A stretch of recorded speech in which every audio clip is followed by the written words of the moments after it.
नमस्कार दोस्तों, आज हम बात करने जा रहे हैं एक ऐसे विषय पर जो हम सबके जीवन में बहुत महत्वपूर्ण है। रिश्ते। रिश्ते वो धागे होते हैं जो हमारी जिंदगी को खूबसूरत बनाते हैं, लेकिन कई बार छोटी छोटी बातों को लेकर गलतफहमियां पैदा हो जाती हैं और रिश्ते में दरार आने लगती है। रिश्तों को प्यार और भरोसे से निभाने के लिए सही तरीके से बातचीत करना बहुत जरूरी है। कई बार हम अपने दिल की बात कहने के चक्कर में सामने वाले की सुनते ही नहीं, और यहीं से शुरू होती है अनबन की ईंटें। तो आज इस वीडियो में हम आपको बताएंगे कुछ ऐसे आसान और असरदार तरीके जिनसे आप अपने रिश्ते को मजबूत बना सकते हैं और उसे टूटने से बचा सकते हैं। तो वीडियो को पूरा देखिएगा और हां, अपने दोस्तों और परिवार वालों के साथ शेयर करना मत भूलिएगा। कहते हैं, रिश्तों में सबसे जरूरी होता है एक दूसरे की बात सुनना। अक्सर हम अपने मन की बात कहने में इतने व्यस्त हो जाते हैं कि सामने वाला क्या कहना चाहता है वो सुनते ही नहीं। और यकीन मानिए, ये आदत बहुत खतरनाक है। जब आप किसी को ध्यान से सुनते हैं तो उसे लगता है कि उसकी बात की अहमियत है, उसे इज्जत दी जा रही है, और यही तो रिश्ते की नींव होती है, इज्जत और समझ। इसलिए अगली बार जब आपका पार्टनर आपसे कुछ कहे तो बस चुपचाप सुनिए। बीच में टोकने की कोशिश मत कीजिए, अपनी बात रखने की जल्दी मत कीजिए। बस शांति से सुनिए और देखिए कैसे आपका रिश्ता और भी मजबूत बनता है।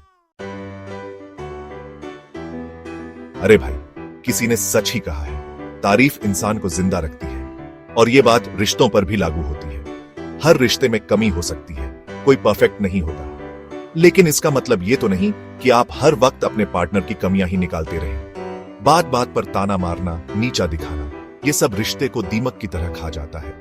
इसकी बजाय तारीफों का इस्तेमाल करें। जहां सुधार की जरूरत हो वहां प्यार से समझाएं, और हां, समय समय पर अपने पार्टनर की तारीफ करते रहें। इससे उनका आत्मविश्वास भी बढ़ेगा और आपका रिश्ता भी मजबूत होगा। चैप्टर 3।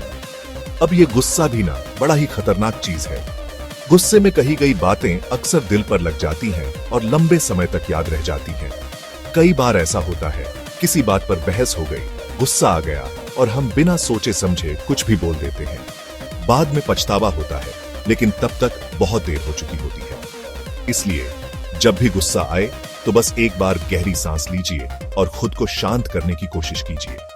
थोड़ा रुककर सोच समझकर बात करें। शांत माहौल में बात करने से समाधान भी जल्दी निकलता है और रिश्ते में भी मिठास बनी रहती है। चैप्टर 4। देखिए, रिश्तों में उम्मीदें रखना गलत नहीं है, लेकिन उम्मीदों को दिल में दबाकर नहीं रखना चाहिए। अक्सर हम सोचते हैं कि सामने वाला अपने आप समझ जाएगा, पर यकीन मानिए, ये वाली सोच बहुत खतरनाक है। कई बार गलतफहमी हो जाती है और फिर शुरू होता है मनमुटाव। इसलिए अपनी अपेक्षाओं को साफ साफ कहें, इशारों में नहीं। लेकिन हाँ, ध्यान रखें कि बातचीत का तरीका सम्मानजनक होना चाहिए। किसी को नीचा दिखाकर या चिल्लाकर बात करने से कुछ हासिल नहीं होगा। प्यार से, इज्जत से अपनी बात कहें और यकीन मानिए, सामने वाला जरूर समझेगा। चैप्टर 5। जब आप किसी समस्या पर चर्चा कर रहे हो तो ध्यान रखें कि आप दोनों एक ही टीम में हैं। आप एक दूसरे के खिलाफ नहीं, बल्कि एक दूसरे के साथ हैं। ऐसे में तुम ऐसा करते हो, तुम्हारी वजह से ये हुआ, इस तरह की बातें करने से बचें। इसकी बजाय हम इस स्थिति को कैसे सुलझाएं, हम दोनों मिलकर इस पर काम करते हैं, इस तरह की भाषा का इस्तेमाल करें। जब आप हम कहते हैं तो इससे बात का लहजा नरम रहता है और पार्टनर को दोषी महसूस नहीं होता। हम वाला रवैया टीम वर्क को दिखाता है और यही तो एक सफल रिश्ते की कुंजी है। तो दोस्तों, ये थे कुछ आसान से तरीके जिनसे आप अपने रिश्ते को मजबूत बना सकते हैं। याद रखिए, रिश्ते बहुत नाजुक होते हैं, इन्हें प्यार और समझदारी से संभालना पड़ता है। जिंदगी में कई बार उतार चढ़ाव आते हैं, लेकिन अगर आपका रिश्ता मजबूत है तो आप हर मुश्किल का सामना डटकर कर सकते हैं। तो बस प्यार बांटते रहिए, मुस्कुराते रहिए और अपने रिश्तों को हमेशा के लिए खूबसूरत बनाए रखिए।